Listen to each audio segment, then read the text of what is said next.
Meeting કરીને ત્યાં છોકરા વધારે આવે પણ આ એક અમને અંદરથી એમ ખુશી એવી થાય છે કે વડીલોને જાણવા માટે આવ્યા હોય એમ કે રિઝલ્ટ જોવા માટે. અને એ આપણને દાદાનો કહેવાય કે દાદાએ મને કીધું હતું કે અમારે બધા વ્યવસ્થિત ખેડૂતો અહીં આવશે એમ.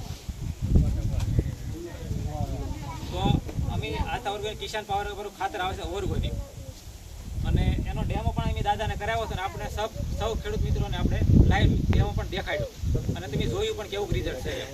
તો અમે રાજુ નહીં પણ અત્યારે એટલું બધું અત્યારે કેન્સર જેવા રોગો છે અને અતિશય આપણે હૃદયના નાના રોગો થાય છે. તો અમારી સલાહ એવી છે અને અમે ગામડે આવો પ્રોજેક્ટ કરીએ છીએ. તો અમારે સાહેબ આવડે કામની કારણ નથી આવી ગયા એટલે અમે ટૂંકમાં બતાવી. અમારો એક લક્ષ્ય એવો છે કે ગામડે મીટિંગ કરવા માંગીએ છીએ કે લોકોને ઓર્ગેનિક વાળો પ્રાકૃતિક વાળો. કે 40 વર્ષ પહેલાં એમ તો મારી ઉંમર તો એ નાની છે અને આમાં 40 વર્ષ પહેલાં દાદા એ છે ઘણા ઉંમરના. તો 40 વર્ષ પહેલાં કોઈ એવું કેન્સરના રોગ નહીં થતા હોય. ચિકનગુનિયા એવું જૂના રોગો એ વાત અલગ રહે પણ કેન્સરના નાના એટેક એવા રોગો નથી આવતા એમ.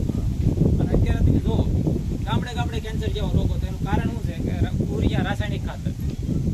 તો અમે એમ કે ઓર્ગેનિક પર વળો અને વળાવો. આપણથી જાજુ કામ ન થાય તો કાંઈ નહીં આપણે સલાહ તો આપીને કે ઓર્ગેનિક પર વાળો અને એમાં પણ રિઝલ્ટ તો આવવાનું જ છે.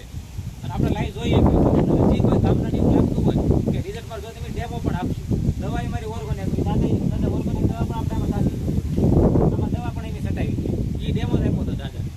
અને કોઈ ખેડૂતને એવું લાગે કે મારે અખતરો કરો તો દિલીપભાઈ કે આપણે ફ્રીમાં આપશું અખતરો કરવા માટે અનુભવ કરો આપણે એવું નથી બધા લ્યો એમ.